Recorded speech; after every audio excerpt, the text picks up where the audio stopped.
Ladies and gentlemen, today on this day of National Festival of Independence, I am happy to extend greetings to the people of the country. I would like to recall our freedom struggle. The freedom struggle was fought for so many years, so many generations laid down their lives, innumerable people sacrificed their lives, and youth spent their lives behind bars. Today, I would pay my greetings and homage to all those who have laid their lives for the country's independence. I also pay my respects to the crores of citizens of this country on this happy occasion. On this day, all of us have to take pledge and strive hard for the welfare of Mother India and also for the welfare of scheduled castes and scheduled tribes living in all parts of the country. It is an occasion for us to refine and rebuild the national character. This national festival inspires us to resolve ourselves to lead a life where our character gets refined further, to dedicate ourselves to the nation, and our activity should be linked to the interest of the nation, and only then this festival of freedom can be a festival of inspiration to take India forward. I would like to remind you that this nation has neither been built by political leaders nor by the powerful rulers of the governments. In fact, our country has been built by our farmers, our workers, our brothers and sisters, and last but not the least, by our youth. The capability of India's constitution is that it has made possible a boy from small town to pay homage to the tricolor of India at the ramparts of Red Fort.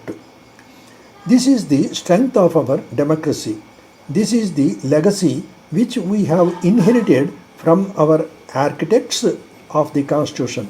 Today, we have achieved overall economic development because of the Constitution and contribution of all the prime ministers, all the governments, and even the governments of all the states.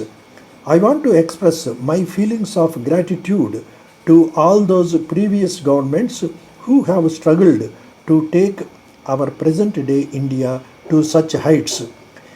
This country has been built on ancient cultural heritage. We walk together, we move together, we resolve together, and together we take this country forward. Today, I am happy to say that the session of Parliament reflects our thinking, and it is a reflection of people's problems. We are not interested to move forward by virtue of majority. We want to move ahead on the basis of a strong consensus, and it is evident from the just concluded Parliament session. We have achieved the great success by taking all the parties and oppositions along with us. The credit for this does not go to the Prime Minister alone. The credit does not go to the people sitting in the government, but the credit goes to the leaders of opposition and also all the members from opposition. I also salute all the political parties, and by virtue of their strong support, we could take some important decisions intended to take the country forward. I am very much aware of the fact that it is not a political platform, but it is a platform of a national policy, and it is therefore necessary not to evaluate my views from a political perspective. After coming into power, it is noticed that dozens of separate governments are running at the same time in one main government. I could observe disunity and conflict among them. One department is taking on the other department and taking on to the extent that two departments of the same government are fighting against each other by approaching the Supreme Court. How come we can take the country forward with this kind of disunity? And what is the and that is why I have started making efforts for raising those walls. I have started making efforts at making the government not an assembled entity but an organic unity. I would like to awaken the inherent power. I want to unite that power and want to accelerate the pace of the welfare of nation through that power.